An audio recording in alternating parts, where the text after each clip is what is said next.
that we are within the Gwich'in settlement area and home to the Inuvik, Gwich'in, other Indigenous people from across Canada and other people from across Canada and around the world. It all makes Inuvik a great place to live.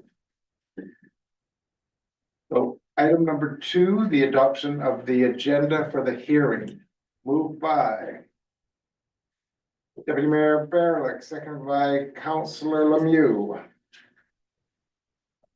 Nothing further to add to the agenda. All in favor?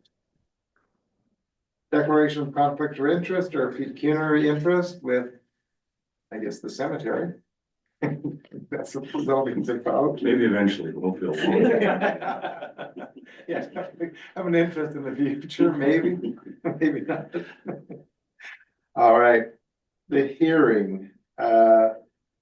So we have a request for council decision on 2025-15 bylaw 2748, amend zoning bylaw 2513, P+D/15. Presentations in favor, written submissions. There were none. Nothing. Verbal submissions. Nothing. No. Presentations opposed. Written. None. Nothing. Verbal. Nothing. None. Senior admin officer points of clarification or comments. As you're all aware, we're acquiring commissioners' land and they require that we rezone the land to allow the cemetery expansion to continue. In the future, when we are developing the rest of the cemetery, we'll ensure that the parklands and the trails are not impacted by it. Other than that, that's it. So we will do if everybody's in favor, our second and third reading tonight, or sorry, on Wednesday night. Wednesday, yeah. Okay. All in favor? Yeah. Motion carried. Okay. Just moving over to the Town of Inuvik Committee of the Whole meeting. And we've already done the land acknowledgement. Item number 2, the adoption of the agenda. Oh, we don't need that because we're on the Committee of the Whole, right? Sorry. Okay. Declaration of, so this is just declaration of conflict of interest, pecuniary interest. Nothing. Okay, before we begin the delegations, I just want to introduce Alex. Alex Hoenstra has come all the way from the Netherlands. He's the deputy mayor for Hoorn. Oh, yeah, yes, like Hoorn, like a horn, Yeah, like yeah. a musical instrument. Yeah. So he's here, his partner works at the hospital, right? Yes, he does a locum there. Yeah, and so is very keen to see municipal government in Canada, and so wanted to come out, and I told him, well, we're doing committee of the whole on Mondays and regular council on Wednesdays, so he's here watching and seeing how it compares to your city's 75,000. Yeah, so a little bit different scale. Yeah. Anyway, welcome to committee of the whole, and welcome to Inuvik. Too bad. He's already using our facilities. Yeah. Great. Item number 4, delegations, and so did we get Reggie's down there, yes. Randy, are you ready to give an update on the Bar Corporation hearings? Oh, there you go. Hi, can everyone hear me? Yes, I think I can. I did put together a short PowerPoint if there's time. Did you want me to go through that? Yeah, go ahead, share your screen. Okay. So here it is. So we have a net land acknowledgement as well. We have offices across Western Canada, and we We're still seeing acknowledge you. that. Sorry? We're still seeing you. Are you sharing your screen? I'm trying to. Did it work? No. Now? Oh, I see. There we go. Yep. Now we got it. Okay, we acknowledge that our offices are located on the territories of Indigenous peoples who've occupied these lands since time immemorial, including Treaty 1, Winnipeg, Treaty 4, Regina, Treaty 6, Edmonton and Saskatoon, Treaty 7, Calgary, Coast Salish peoples in Vancouver, and other non-treaty and First Nations and Métis. So let's just, there we go. So I'll just go through these really quickly, and the last bullet was really just based on a conversation I had with uh, Cynthia. So here we go. Hearing schedule. So this is the schedule. So they filed their application on October 30th, 2024. There were further requests for information. Sorry, registration as an intervener was December 3rd. And then there was requested further information from NTPC. Intervener evidence we filed for the town on February 7th. And then February 7th to 21, submission from NTPC and interveners on third interim rate application. So there's interim rates in effect. 2025, sorry, requests for information from interveners. March 7th, NTPC's, oh, sorry, our deadline to respond to information requests. And then NTPC files rebuttal evidence on March 21st, and the hearing's April 8th to 9th. So we filed intervener evidence, and we answered questions from it was the board and NTPC on the evidence that was filed. And the evidence was the evidence of Dustin Madsen, who's testified all over Canada and actually into the United States. He's done quite a bit in the US as well on utilities related issues. So that's the schedule.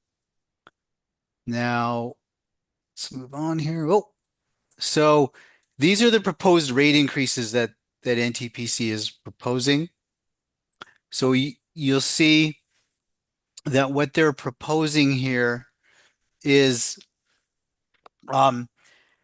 so I'll get to the actual rate increases, which are around 25% from previously approved rates. And what you're seeing here is a chart that sets out what's called the revenue to cost ratio by community and zone. And what this means here, and the key, so these are the different zones. There's the snare zone, the Tallston zone, the thermal zone. And the key metric here is this revenue to cost ratio here. So you'll see if this was 100%, then NTPC would be collecting 100% of the costs that the snare zone causes from the snare zone, which you'll see here in 2022, 2023, NTPC was only collecting 86% of the snare zone costs from the snare zone. They were only collecting 60% of the Tallston zone costs from the Tallston zone, and they were collecting 82% from the thermal zone based on this. And I believe other parts would be subsidy. So then if you look at, that's the last approved rates. And then the second in the interim rates, snare's gone up to 91, Tallston is 64, thermal is 92. And then based on their actual rate increases, which are here, so the rate increase is 24.8% across each zone. You'll see the snare zone goes to 107.7%, which means they're effectively collecting, 7.7% above the cost to serve the snare zone. They're only collecting 74.8% of the cost to serve the Tallston zone from the Tallston customers. And they're collecting 102.8% of the cost to serve the thermal zone from the thermal zone customers. So this is one of the main issues that we have in the hearing is that both the snare zone, which is Yellowknife, and the thermal zone, which is you and other diesel communities or natural gas communities, are subsidizing the Tallston zone to the tune of 25%. And that has improved, right, since 2022, 2023, but it has not improved enough to make at least us satisfied that these rates are fair. So that's what the main issue in the application is, and you'll see that NACA also filed evidence, NACA Utilities, which used to be Northland Utilities, to say a similar argument because they represent, or their customer is Yellowknife. At least they're the distributor in Yellowknife, and they're saying that Yellowknife is paying too much of the costs based on what the study says. Like so, NTPC did a cost of service study that set out the costs to serve each of these zones, and this is their own evidence that shows that Tallston is being subsidized. Next, here we got, so for you, these are your revenue to cost ratios. Residential 96.8, it's close to 1.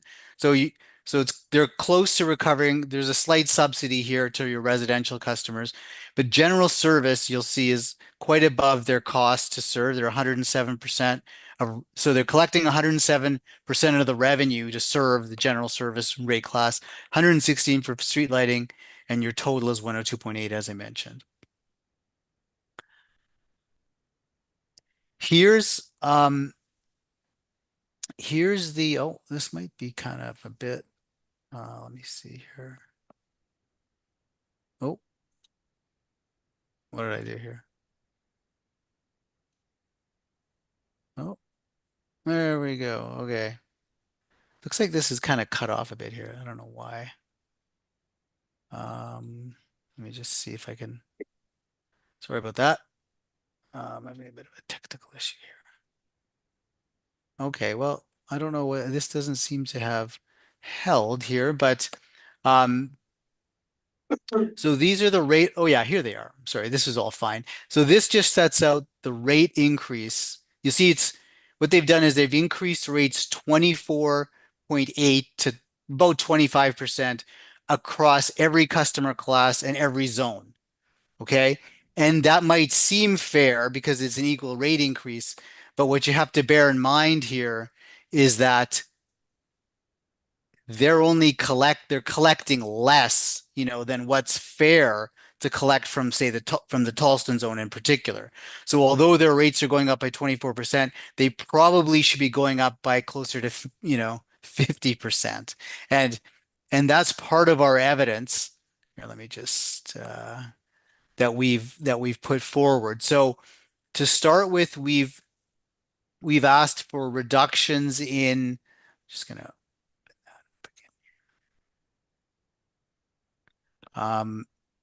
these are the amount of the reductions we've asked for here, and they total 10,808,000.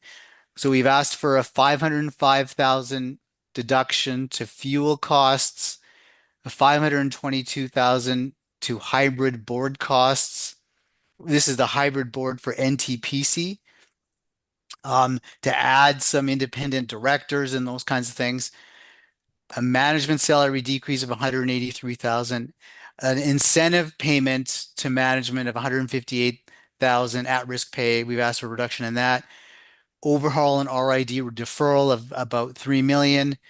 We've asked that they reduce their return on equity to a lower return, which results in a $1.168 million savings, and a deferring of the return on equity for the thermal debt coverage of about almost 5 million. And then cost of debt reduction of 469,000, which is all outlined in the evidence, which results in about a $10 million reduction in their revenue requirement. So their revenue requirement would go from about 151 million down to about 140 million. So based on what we've suggested, your So the equal rate increase, so if they applied an equal rate increase, it would be reduced to 15.9% across every customer class and across every zone.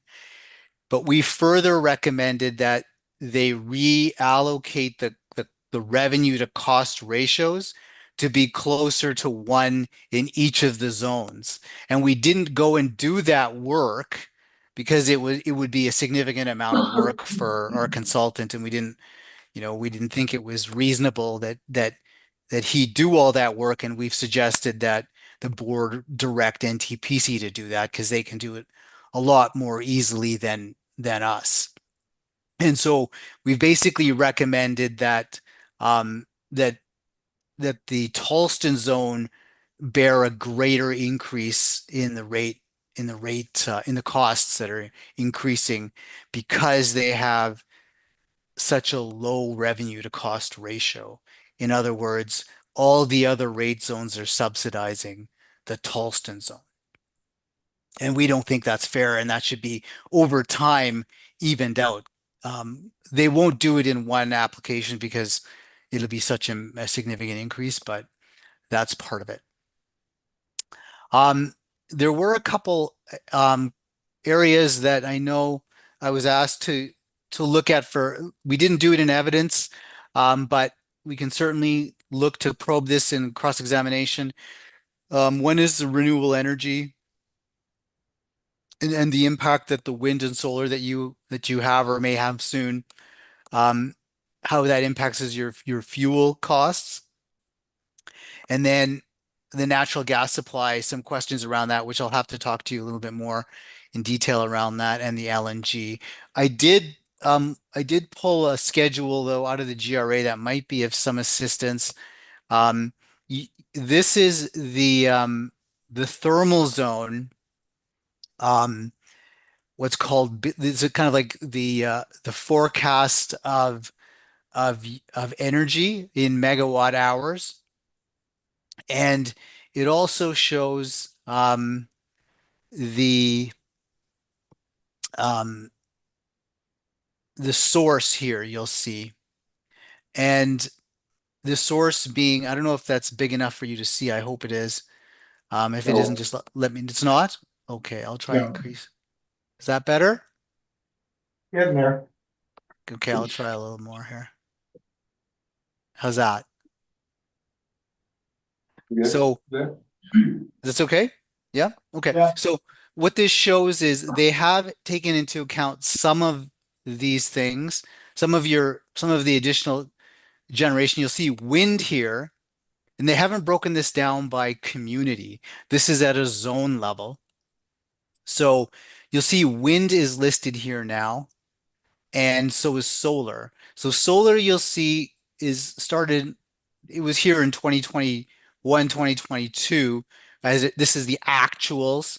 So there was 244 megawatt hours of solar generation in the thermal zone, seemed to drop off in 2023, and it's forecast to be about 2020, 223 and 276 in the test years, 2025 and 2026.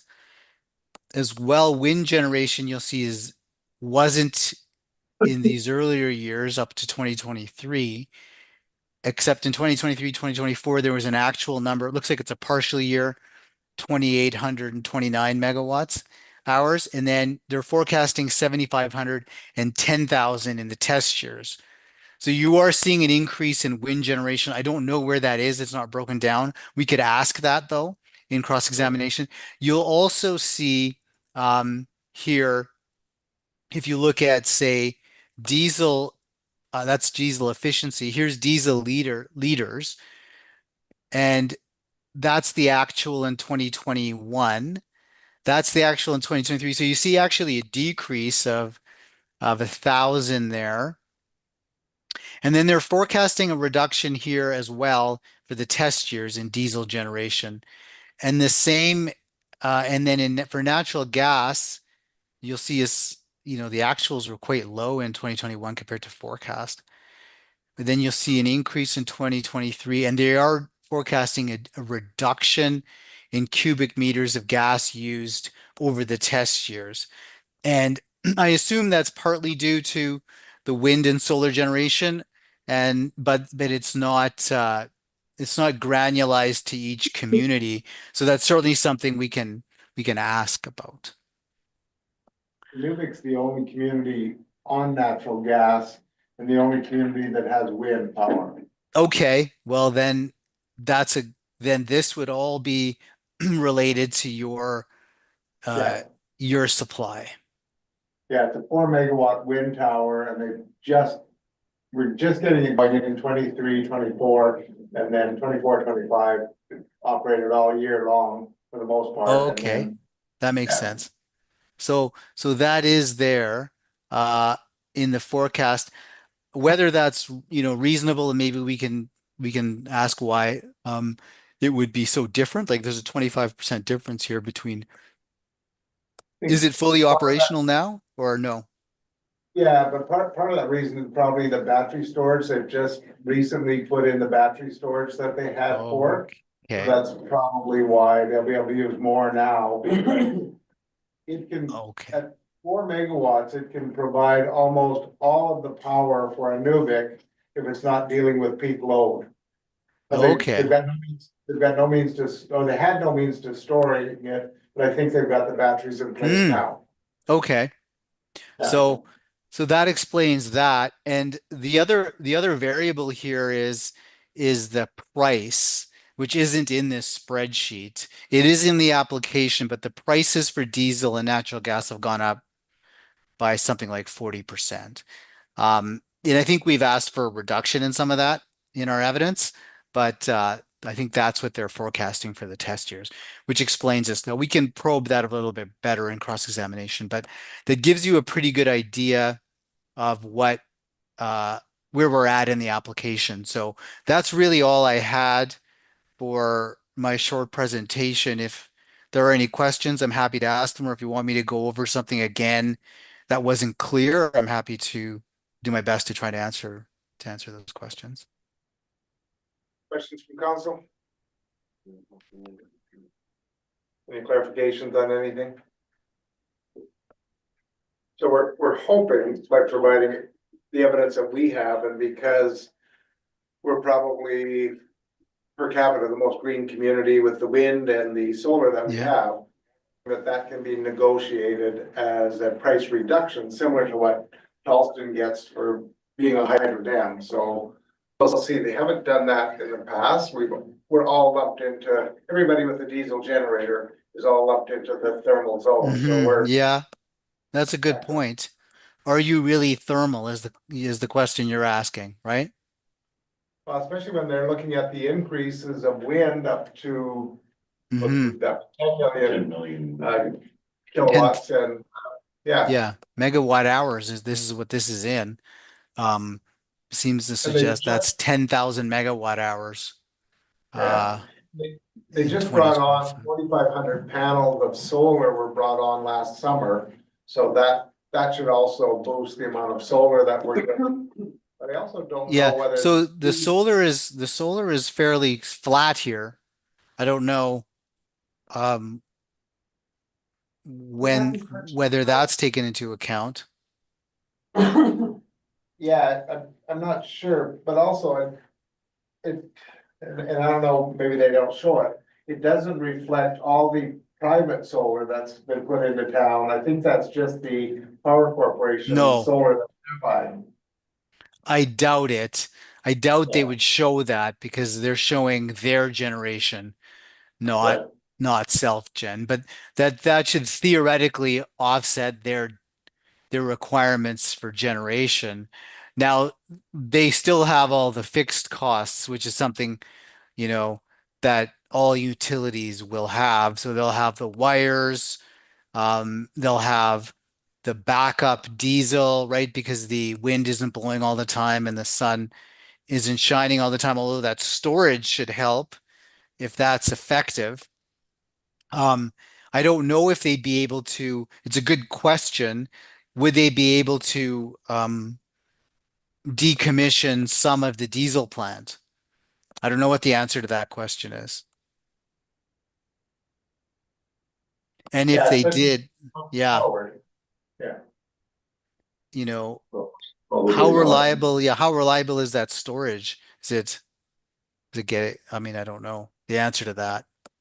Yeah, Um, but if the M18 gas comes on stream in 2026, and then we're not dealing with the Dempster Highway and closages and the okay. ferries or the ice crossings and ferries being out for pretty much 3 months, then they should have a more Mm, consistent supply of natural gas to offset. that put right Yeah. into the grid. There's no processing needed, so, And what's but that that, project called again? it's called the Inuvik, Sustainable Energy Project, Inuvik Energy Security Project. or Inuvik Energy. Inuvik Out. Inuvik Energy Security Project. And that's It natural really- gas? Yes, yeah, And synthetic diesel. but it's not gonna be on stream till 2026. Okay, but they're not forecasting it in their 2026 rates. It doesn't volumes, it doesn't look like. Now Yeah. these are aggregated, right? But Well, that'd be 25, 26. So it would only go till the end of March.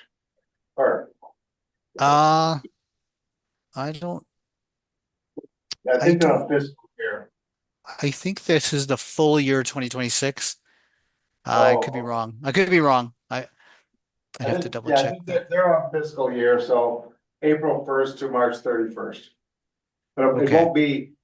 won't be operational by then, probably not till the summer of 26. Oh, okay. I could ask them though how if they anticipated if it comes Yeah, online, how would it affect this, right? yeah, I think they're in contract negotiations right now on that. Okay. And that will be enough natural gas. Will that just serve Inuvik or will that be exported or no? The natural gas is just serving Inuvik. It'll be compressed natural gas trucked from the M18 site to Inuvik. Okay. And how far is that? Pretty close or 150 kilometers, okay. but way closer than Fort Nelson.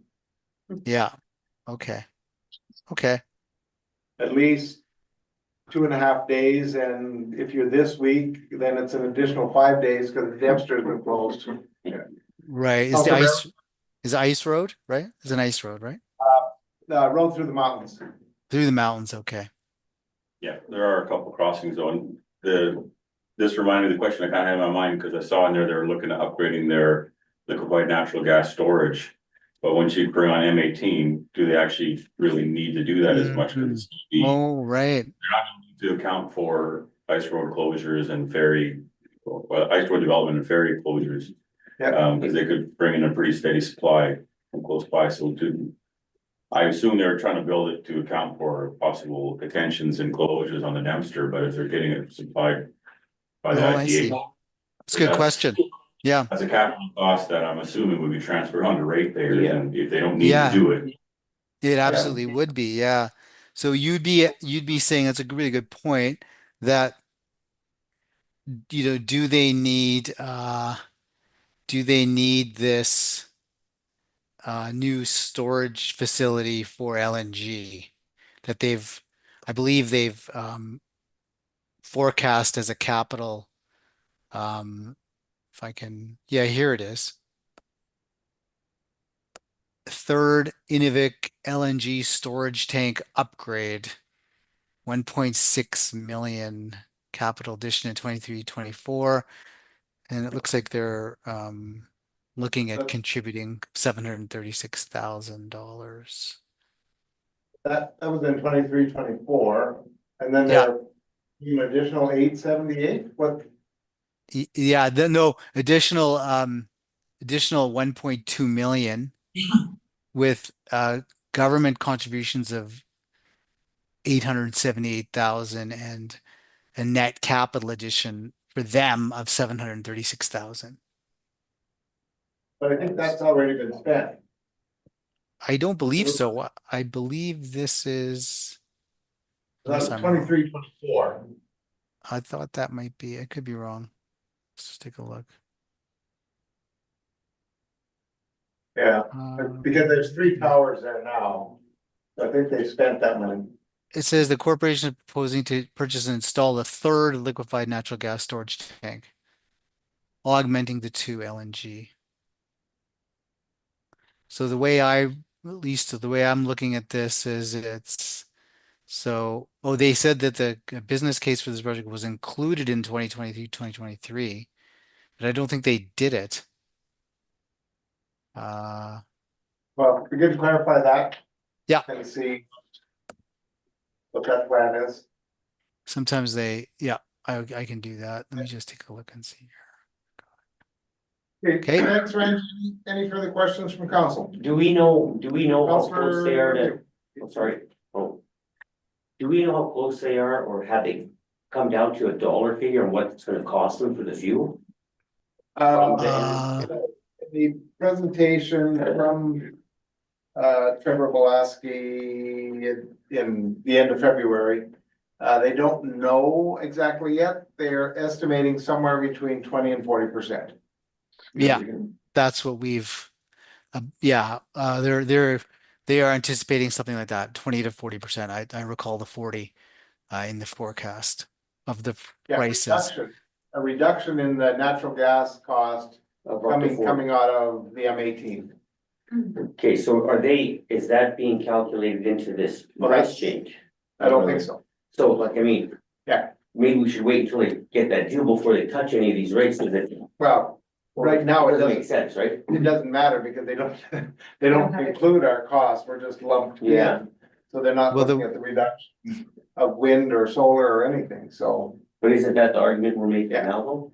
well, that's what we're saying, that they need to start considering that because Reggie, these rate increases go for what years? So they do these on a forecast basis. So the way utilities operate is they come in early, right? Usually a year or two before, and they make an application on a prospective basis. So that's why they're applying for 24 to 26. They're in hearing now. They filed their application last year. And so they're predicting the price increases are going to be this. But there is, I believe, a true up account for fuel costs. So that should, although I'd have to double check that, where that would be ultimately refunded to customers if fuel prices came in much lower. But here they say, diesel fuel costs are forecast to be 41% higher and 71% higher for natural gas. Yeah, I mean, for this year, it'd be interesting to see if that's actually true. That's 71% higher coming out of Yeah, Northern Sea. That doesn't seem realistic. yeah. It may not be, and if we can certainly ask questions around that. And if anyone's got any questions they want to flip our way, we'd be happy to take them. Okay, thanks, Randy. Yep. Thanks for the update. Okay. Thank you. Thanks, guys. Good to meet everyone. Well, thank you. Yep. Okay, we'll continue on. The second delegation is getting an update on the Inuvik works and next to new, and we have Patricia Davison, the interim manager. Take it over, Patricia. Thank you. Good evening, Mayor and Council. Thank you for having me for an update this evening. So as Peter mentioned, I'm the interim manager for the Inuvik Works project. So I've been in the position for not quite a week yet. And so have been busy meeting with partners and writing proposals and seeking funding for sustainability of the project moving forward. Today, I interviewed about 20 applicants that showed up for interviews to assist during the month of March to clean and refurbish the building. We'll be using the John Wayne Kikowak Center, and it needs a little TLC, to say the least, to be up and ready for use. We have funds to hire 3, maybe 4 participants to help us with that. And we are already getting calls for people who want to donate to the Next to New store. We already have calls from people needing snow cleaned off their roofs or help around the yard or different things like that. So we've created an online format for both donations and for requests for help. And so once we get the funding in place and the program stabilized, then those will go live and people can go online and apply to have that work or to have that donation made. And they'll get a follow-up call and a time and a date set where they can help us either by donating or by providing some work for the crew that will be hired. So that's it in a nutshell. And any questions? Yeah. Most of you, I think, looking around the table are familiar with Inuvik Works and the Next to New. So we're modeling it after the same program that happened a number of years ago. So the Inuvik Works will be a program for some of our members of the community that are a little bit marginalized. Maybe they're having a difficult time, some challenges getting employment. And so we'll have programs and workshops and certificates that they can get. So maybe it might be first aid, it might be their driver's license, it might be some counseling, different supports that they might need will be in place to help them, as alongside the job experience and knowledge that they'll be gaining through the work experience. And the Next to New shop is gonna be, what, Peter, 3-4 times bigger than what it was? Oh, bigger than that, 'cause it was just in that office area in the past, so probably gonna be like 10 times bigger than what it was. Yeah, see, I told you I wasn't good at space now. But, so for those of you who know the building, when you come in the front door, that first area will be a storefront, the area to the left, and then there's a little office room, sorry, yeah, to the far left.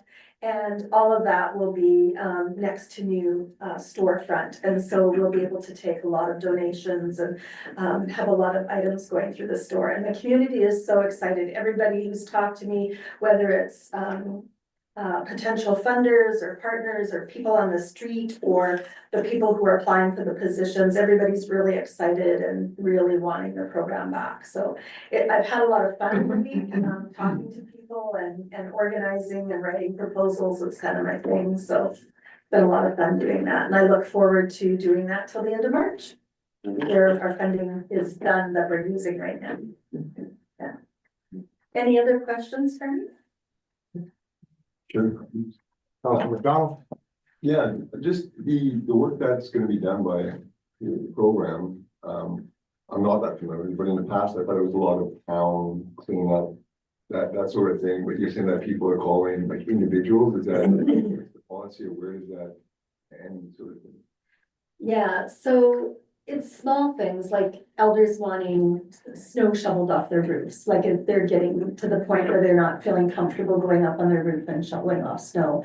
So it's mainly helping people who for some reason have challenges or barriers to hiring a contractor to do that type of work. And it would be small jobs, like small work projects that they would do. And that happened in the past too. The Inuvik's work crew helped elders around town and people that needed a little assistance doing things around their yard or, you know, just helping out wherever they could and helping the town keep things clean and tidy and neat as well too. Yeah.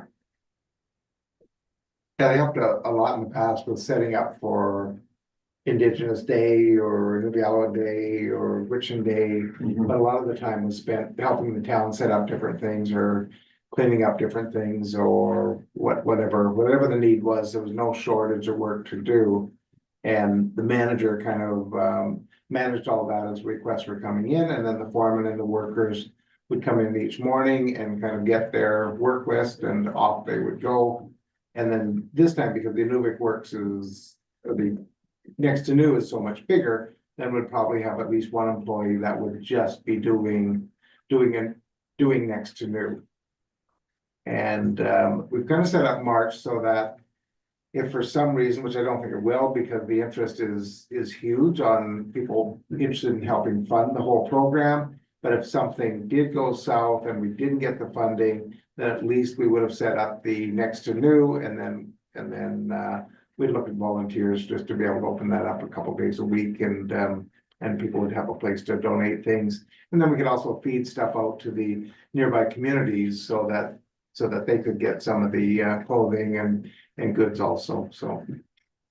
Stay tuned, and we should know more by early April on how the funding's coming together, but it's looking pretty positive right now. Okay, no further questions? All right, Thank you, everyone. thanks, everyone. Item number 5, public question period. Good there. Adoption of the minutes. Any corrections needed on the February 24th council meeting minutes? Remember, this is where we condensed the committee of the whole and just held the regular council meeting on the Monday.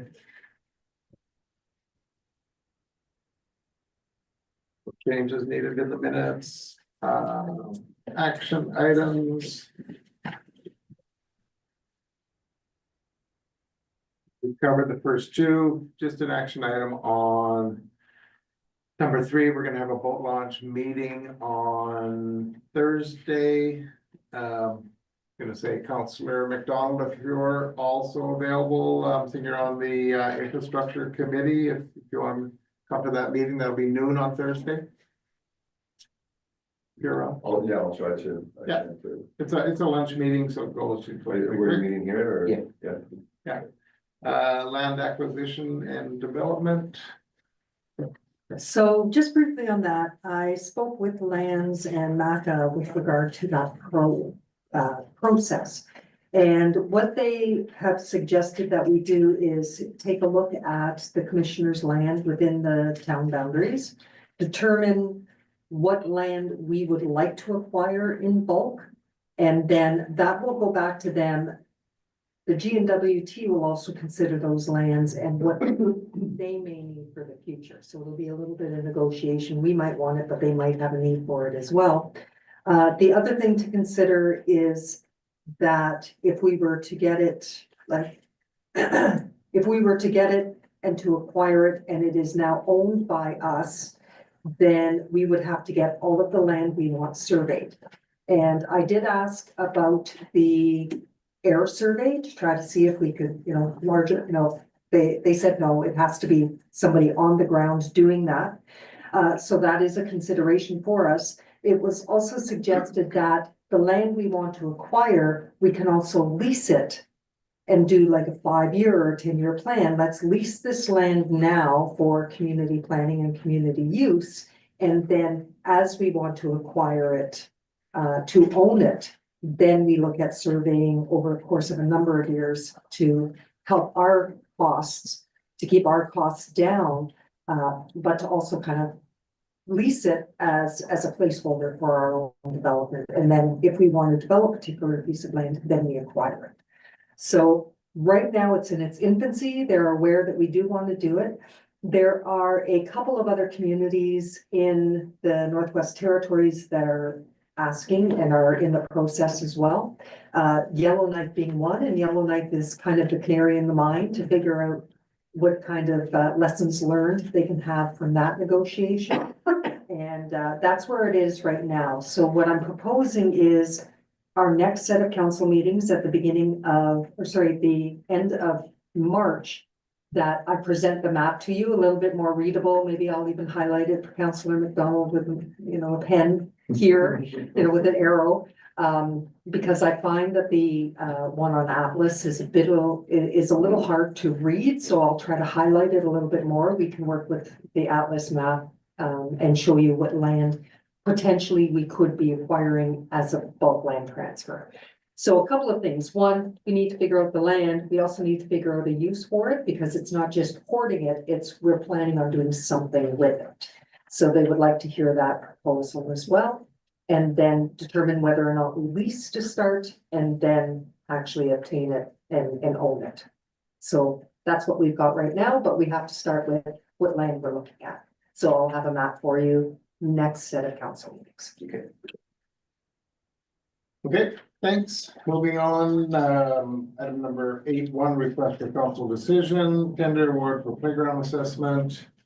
And the good news on that is it's a third of, the lowest bid was a third of what we budgeted for, so that's good.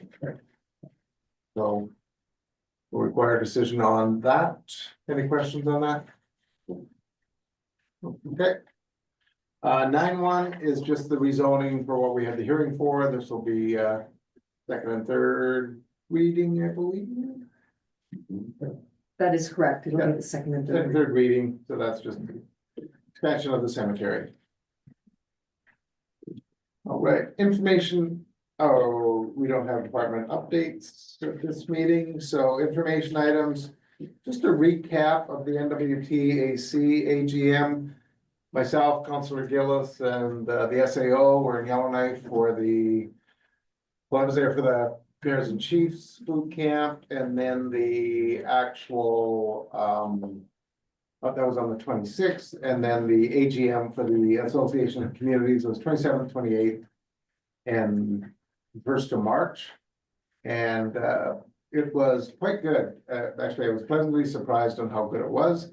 We were able to meet with several people that had various funding pots, and so we're working on some of those now. Lots of federal government agencies there. There's some foundations there that we got in contact with, so we're already spinning those wheels to see what additional money we can get for projects that are gonna take place this summer, including the boat launch, some engineering for some other things. So there was one table there that what they do, if you need an expert in pretty much any area, they will pay, the engineering costs, for example, to get an engineering expert, or they will pay, if there's structural engineer issue, they will pay for that engineer to be able to assist the town. So great resource, and it looks like they've basically any project you can suggest to them, they will find the person and pay for them. So, Holy shit, that's pretty. yeah, What organization is there? What was the organization? It's actually federal funding. And it is funneled through another organization. Urban Planning is one of the organizations. We can share that with you. I can Oh, get that the was more details. curiosity. But it's a Amazing. federal, it's a Building Canadian Communities federal program, primarily around climate change and resiliency. So we're really trying to target our asks about that. Like, for instance, we might need an engineer for the boat launch. Because I'm sure the Yeah, we federal will. government is gonna ask, what have you Yeah. engineered, seeing as it's so close to a river? Right, but in terms of climate change and resiliency, knowing the low water levels and the effect on the economy. And access to Inuvik, even from Aklavik, that would probably fit within their need for an engineer. And we can ask them for funding for that engineer rather than us paying it upfront. That's pretty. yeah, So- we actually pay them directly, so we don't even have to do a contribution agreement with them. Yeah. The engineer invoices them, they pay them directly, so we're not involved in the money transaction. We just get the expert advice. That's awesome. Yeah. Yeah, no, it was definitely 5 days well spent. 100%. For me, and then four for everyone else, yeah. All right, we will, any Sorry. other information items? One more, it was actually a request. I need to kind of do a straw poll with you, so the second set of meetings in April falls just after Easter. Easter Monday, yeah. Easter Monday. So we've already canceled the committee of the whole on the 22nd for Easter Monday. Knowing that there's going to be a few directors that are going to be out of town, and that also that week fits within the time that the kids are away for spring break and that type of thing. So we're asking, do you even want a meeting on the 24th? Who is going to be here? And if not, then we will cancel that meeting as well. It'll be the 24th and the 26th. It will be the 22nd. The 22nd is Easter long weekend. Okay, so 22nd and 20, yeah. 22nd is already canceled. We want to cancel The 24th. 24th is a, Wednesday, Yeah. Thursday. oh, sorry, Thursday. the 23rd. the 23rd. Yes. Okay. Yeah, 21st and 23rd. So it'll just be the 23rd that we're looking at possibly canceling. Well, the Monday is already canceled because it's a stat day. Right. Right. So it would be that Wednesday. I probably won't be available because I'll either be on a flight or watching AC/DC in Vancouver, so Okay. I won't be available. Okay. I'll be here. I'm available. If I'm in town, I'll be here. I would be attending remote. Okay. And, So what, It's what we Alana, I see, would be here. if we get the information from everybody, we'll also see what's on the agenda then, and then we can make, we'll have the meeting in early April, and we can make that decision. Yeah, call it then. Yeah. Okay. Okay, thanks. Any further information items? Deputy Mayor or Deputy Mayor Barlick? So just a quick question on the NWTAC. Did the Minister of Maca give any updates on where they're at with the community funding? Yes, so they actually went through that twice. Once when just the minister came, and then they went through it again when the premier and all the ministers came. So they're doing two things. They're moving forward with increases to basically the tax-based communities, as they had said earlier, but they're going softer on the reductions to these smaller communities. So it doesn't exactly mirror, I forget which option that was. Option 2 or But whatever. it's, there are reductions, but they're not as much, this year, and it'll be phased in over a longer period. Plus, I think they're working with the smaller communities to try to get them to spend the money they have. That they have been allocated, so that they actually don't feel the reductions as much as they thought they would. So follow to that then, so you said they're planning to proceed with the increases to tax-based communities. Does that mean we're gonna get the full increase that we should be allotted, or is it gonna be sort of that lower level where they're kind of trying to even things out a little and then changes? We did try to be conservative when we budgeted Yeah. this year. Mhm. I'm one of those, a bird in the hand versus two birds in the bush, so until they tell me what money is actually coming, we do know that there will be an increase, but what that is, until we get the numbers, we won't. Yeah, Okay, yeah, I'm curious, because there's sort of a difference between getting 4 million or 10 million over the 3 or 5 year period. Yeah. It's significantly different from the three options they presented, yeah. but we don't know exactly which approach they're taking. No, and I think they know, but because the budget's still being, it hasn't approved, the operating budget hasn't approved yet in the wedge. Mhm. So they're still waiting to see the finals on that, because they were getting some pushback from both sides of that discussion, so. But I'm pretty sure they're confident on which way they'll be going, but, and it was the option. And I guess it was option 2 that the minister was leaning towards earlier, so. Yeah, which is a substantial increase for us. Okay. Any item number 12, council concerns? Any concerns from council on any items? Deputy Mayor Barlick? Yeah, so I was having a conversation with someone today, actually, and it just got me thinking. Midnight Sun Rec Complex, the bathrooms in the change rooms. I know some of them don't lock anymore, or I think there's one or two that doesn't even latch properly. So if someone happens to be in the washroom, there's nothing to prevent someone else from coming in, so. I know the person expressed they had discomfort using those washrooms because they could get walked in on, so they typically try to go to the main public ones, which are often locked these days, so. I just wonder what in the change rooms, can we change a few doorknobs to allow them to lock properly? Seems like a relatively small ask. Yeah, that should be an easy fix, and our director of infrastructure is sitting right there nodding his head, so he'll be all over that tomorrow morning.